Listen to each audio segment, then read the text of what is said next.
दोस्तों एक बार फिर से स्वागत है आपका इनसाइट नॉलेज की एक और नई वीडियो में। डिफेंस और वर्ल्ड अफेयर से जुड़ी दो बड़ी खबर के ऊपर इस वीडियो में हम बात करने वाले हैं और ये दोनों खबर भारत के सबसे बड़े मित्र देशों से सामने आ रही है। जी हाँ, एक खबर रूस से है तो दूसरी खबर इजराइल से है। जहाँ एक तरफ रूस से एक बार फिर से भारी मात्रा में भारत ने तेल खरीदना स्टार्ट कर दिया है और पिछले 10 महीने का सभी रिकॉर्ड तोड़ दिया है, तो वहीं दूसरी ओर हमास से युद्ध लड़ रहा इजराइल ने ये कहा है कि अगर भारत को हथियारों की जरूरत है तो वह युद्ध के बावजूद भारत को हथियार वगैरह प्रोवाइड कर सकता है। और ये बहुत बड़ी अपडेट है क्योंकि जैसा कि हमें पता है कि सिक्किम से मात्र 150 किलोमीटर दूर चीन ने अपने 5th generation fighter jet J-20 को तैनात कर रखा है और इस समय दोनों सेना ने अपनी भारी मात्रा में डिप्लॉयमेंट सीमा के पास कर रखी है।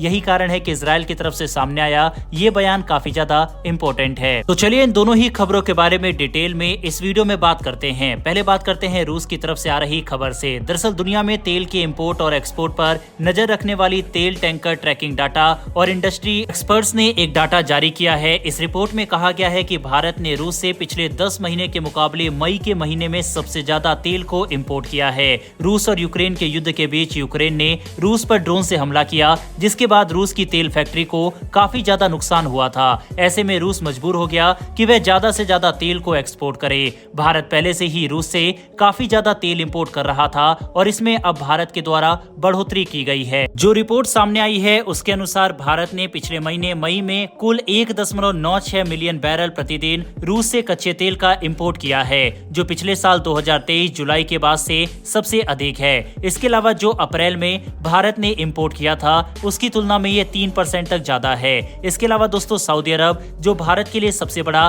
तेल इंपोर्टर हुआ करता था, वह भारत के लिए अब तीसरा सबसे बड़ा तेल का इंपोर्टर है। भारत जो सऊदी से तेल इंपोर्ट करता था उसमें कमी देखने को मिली है। भारत ने सऊदी अरब से 13% तक कम तेल को इंपोर्ट किया है, जो पिछले साल सितंबर के बाद से सबसे ज्यादा कम है। एक्सपर्ट कहते हैं कि सऊदी से कम तेल लेना भारत के लिए बिजनेस के हिसाब से ठीक कदम है, क्योंकि अगर भारत को रूस से काफी ज्यादा सस्ता तेल मिल रहा है तो भारत रूस से ही तेल खरीदेगा। अगर तेल के दाम को देखें तो रूस और सऊदी के प्रति बैरल में करीब 5 से 6 डॉलर प्रति बैरल की कमी रूस के तेल में है। पिछले महीने भारत ने कुल 4.79 मिलियन बीडीपी कच्चे तेल को इंपोर्ट किया था, जिसमें से 41% का हिस्सा अकेले रूस का था और ये लगातार दूसरे महीने था जब भारत ने 40 या उससे ज्यादा प्रतिशत का हिस्सा रूस से इंपोर्ट किया हो। अप्रैल से पहले के 4 महीने में देखें तो रूस की हिस्सेदारी भारत के टोटल इंपोर्ट में 33% की थी, जो कि अब सबसे ज्यादा है। इसके अलावा दोस्तों आपको ये भी बता दें कि यूक्रेन और रूस के बीच में युद्ध से पहले भारत के लिए इराक और सऊदी अरब सबसे बड़े तेल के इंपोर्टर हुआ करते थे, लेकिन इसके बाद जब वेस्टर्न कंट्रीज ने रूस पर काफी ज्यादा प्रतिबंध लगाए तो रूस ने दाम में काफी डिस्काउंट कर दिया। इसके कारण से भारत ने अपने तेल इंपोर्ट को रूस से काफी ज्यादा बढ़ाया। हालांकि पिछले एक साल में भारत ने रूस से भी तेल खरीदने में कमी की थी, क्योंकि डिस्काउंट वगैरह को रूस ने काफी कम कर दिया था। लेकिन अब एक बार फिर से जिस तरह से यूक्रेन ने रूस के ऊपर हमला किया था, उसकी तेल रिफाइनरी पूरी तरह से ध्वस्त हो गई थी। उसके बाद रूस से तेल खरीद कर भारत ने रूस को एक बार फिर से सपोर्ट किया है। बहरहाल बढ़ते हमारी दूसरी खबर की तरफ, जो कि इजराइल से सामने आ रही है। दरअसल भारत अपने स्वदेशी प्रोजेक्ट को बना रहा था, जिसमें अब देरी हो चुकी है। इसके बाद इजराइल की तरफ से ये ऑफर दिया गया है कि अगर भारत हथियार खरीदना चाहता है तो इजराइल अपने हथियार से भारत की मदद कर सकता है।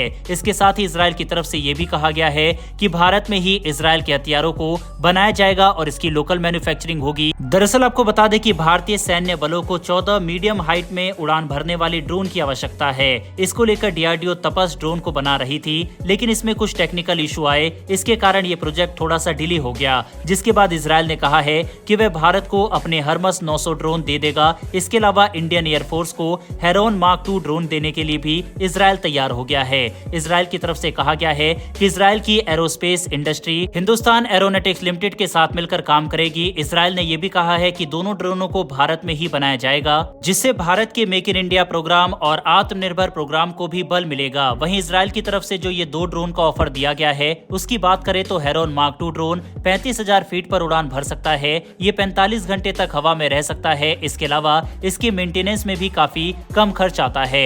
इस ड्रोन की बात करें तो इसका ताकतवर इंजन इसकी सबसे बड़ी खासियत है। साथ ही इस ड्रोन में ऐसे सेंसर और रडार लगे हुए हैं जो दुश्मन के इलाके में बिना घुसे ही दूर से ही उस पर निगरानी रख सकता है। इसके अलावा हरमस 900 ड्रोन की बात करें तो ये 36 घंटे तक उड़ान भरने में सक्षम है। हवाई बमबारी के लिए इसका इस्तेमाल किया जाता है। 30,000 फीट तक ये उड़ान भर सकता है। इसके साथ ही भारत की अडानी ग्रुप पर इजरायल को ये ड्रोन बनाकर देने का आरोप भी लगा था। इस ड्रोन की बात करें तो एक खुफिया जानकारी और दुश्मन पर निगरानी रखकर अपने लक्ष्य को प्राप्ति करने के लिए जाना जाता है। इसकी पेलोड क्षमता 350 किलो की है। वहीं ये ड्रोन भारत और इजरायल साथ में मिलकर बना भी रहे हैं, क्योंकि अडानी ग्रुप के साथ इजरायल की कंपनी ने इसको लेकर डील साइन की है और इसी के ऊपर यह आरोप लगा था कि अडानी ग्रुप इस ड्रोनों को इजरायल भेज रहा है। वैसे दोस्तों, ड्रोन के क्षेत्र में इजरायल काफी ज्यादा ताकतवर है। ऐसे में क्या भारत को इन दोनों ड्रोन को इजरायल से लेना चाहिए और मेक इन इंडिया के तहत भारत में ही बनाना चाहिए? इस पर अपनी राय कमेंट बॉक्स में लिखकर बताइएगा। इन्फॉर्मेशन और वीडियो पसंद आई हो तो वीडियो को लाइक करके हमारी आने वाली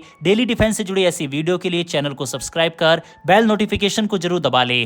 फिर मिलेंगे ऐसी एक नई वीडियो के साथ। धन्यवाद। जय हिंद।